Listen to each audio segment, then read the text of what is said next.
Hi guys, my name's Live Mondo and welcome to the second part of my Leviathan raid guide. In today's video we're going to be talking about the Gauntlet. Probably the most technically difficult to understand, most easily messed up I think. So I'm going to do my best to shed some light on this. So when you get into the room, as you can see in the video, we're going to be heading up. We're going to get on a lift which will take us up, an elevator which will take us up into the Gauntlet area. And in the area you have 4 platforms. The things that you need to know is there's 4 platforms, each one with a different symbol on it: dog, sun, cup and axis. In front of them, on the outer walls, you'll have, in front of each plate, you'll have a big set of 3 arrows. And in front of 2 of the plates, underneath the arrows, which will be dog and cup, you'll have a little gold plate. An orb will appear there, which we'll get to. The orb is quite important, the arrows are very important. So, basically on the outside of the wall, you can see the glass on the edge. There is an obstacle course. You can just see there behind the arrows, there is a wall with 3 rows of circles. That's what the runner will be trying to get through. But we'll get to that. Now that you're in and everybody's got their plates, you need to allocate teams. Now the teams work like this.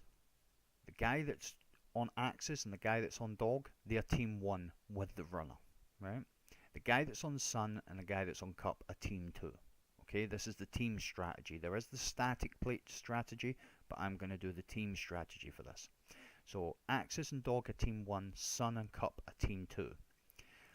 The guy that was on dog and the guys that are on dog and cup, they are shooting the highest arrow, and the guys that are on axis and sun are shooting the lowest arrow, which means the guys that are on dog and cup are the plate guys, and the guys that are on sun and axis that came from sun and axis are the ground guys. So we're going to work with team 1. Right? So axis is going to be the ground guy, dog is going to be the plate guy, and at the correct time axis is going to go to dog's plate, right? Okay, are you still with me? I'm losing myself here, but we'll get through this, I'm sure we will. So, as you can see now, everybody's jumped on the plates, which has activated the ads. Clear all the ads, and then a yellow bar will come out. Clear the yellow bar, and the orb will appear at dog and cup underneath the arrows on the gold plate. The runner will then, they will coordinate with each other. Are you ready to take your orb? I'm ready to take my orb, let's take them. And they will get teleported behind that wall there into the obstacle course. And what they have to do is they have to run a complete circle, each one, round the 4 plates. So the way this works is, as you can see here, the bottom, because the guy was on that plate, the bottom circle lit up. So I've called dog bottom or cup bottom. I think it was cup, yeah. Cup bottom. The guy on the plate has then shot the highest remaining arrow, and the guy on the floor has shot the lowest remaining arrow, because you cannot shoot the arrow that I shout out. So if I shout out bottom, you have to shoot top and middle. You've already allocated that the guy on the plate shoots the highest and the guy on the floor shoots the lowest. Once the arrows go green, if you shot them in the correct order, the runner's wall will go green, and I can collect the orb and stabilize my orb, and the arrows outside will go green. As soon as those arrows go green, the guy on the plate hauls ass to get to the next plate on his right. So we're working with team 1, which is dog.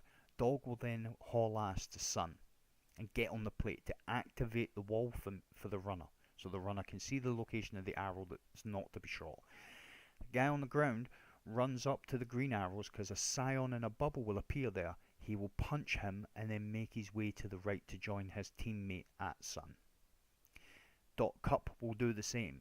They will do cup, and then as soon as they go green, the guy on his plate will run to axis and get on that plate and activate it for the runner. The floor guy, he will punch the scion before he comes round, and you will just do a full rotation with your runner. Okay, so plate guy shoot top, floor guy shoot bottom. Once the arrows go green, plate guy makes his way to the next plate on the right. The guy on the ground goes beneath those arrows, waits for the scion. The scion appears on those steps just below those arrows there, just about here. Punch him and you make your way to the right.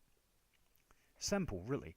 So we'll do a run watching the video here. So I've seen bottom, so I've shouted cut bottom. So plate guy shot top, ground guy shot middle, they've went green, I've collected the orb. Plate guy is now making his way to the next plate, which is sun. So I've, axis, sorry. So I've seen axis bottom, plate guy shot top, ground guy shot bottom. Plate guy's making his way to dog, floor guy's punched the scion and he's making his way now. Dog mid, you know, you just rinse and repeat through the four walls. Now the only other thing I would say about this is where the runners are concerned, the two runners need to decide who's going to call first, because it can be very confusing if both runners call at the same time. So for the purposes of this, I called first and the other runner called second, probably because I was quicker, obviously. Anyway, so you do 3 rotations of this. Right, and as you can see here, once you come out, once you've done a full circuit, you slam the orb. Right. So now we are at the third run. Nothing really changes with the third run until the end. That's where it gets interesting. So the idea of having the two teams works for the end part pretty well. So at the end, once the two runners have passed by the fourth wall, their teammates will then run to the middle, because for the very last part, everybody has to go to the elevator you came up in where you seen my character slam, and everybody's going to take an orb, and everybody's going to go through the gauntlet. Now, as I said to you to start with, when the runner picks up the orb, it starts to destabilize straight away. You can miss one orb, but you can't miss 2 because it will just explode and kill you. You can see there's 9 holes in the wall. There's only going to be 4 orbs in each wall. So you have to allocate people to miss orbs at certain walls. That's the idea of having the team. So if you say team 1 takes orbs 1 and 3, and team 2 takes orbs 2 and 4, that only is the plate guys, because the runners take an orb at every one. So the guy that was on the top, the guy that was on the plate and the guy that was on the floor in team 1, they will miss the first orb and the third orb. The guys that were on the plate and the floor for team 2 will miss the second orb, at the second wall should I say, will miss the second set of orbs and the fourth set of orbs. Now you're going to see it in the video here, one of our guys goes down. That gives me, I've got a little bit of time just to talk about that. As you can see in the bottom right hand corner, there's like a brown square. That's my revive token. In each section of the rage you get 1 revive token. Once you revive somebody, you can't revive anyone else. I would suggest, if you're doing it with friends or you're doing it with randoms, it doesn't really matter. The 2 runners, the guys that are used to running, the guys that have been allocated to run, don't revive anybody. Keep your revive token. People will die here, and you need to res them, because when you die, you've got 30 seconds to be resed. If you're not resed within 30 seconds, you wipe the whole team.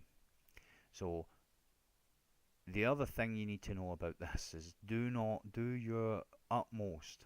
It doesn't matter how good a runner you are. You'll see here, before I get to that, you'll see here, this floor, the floor after the second one starts to, they start to disappear, so you have to be aware of that.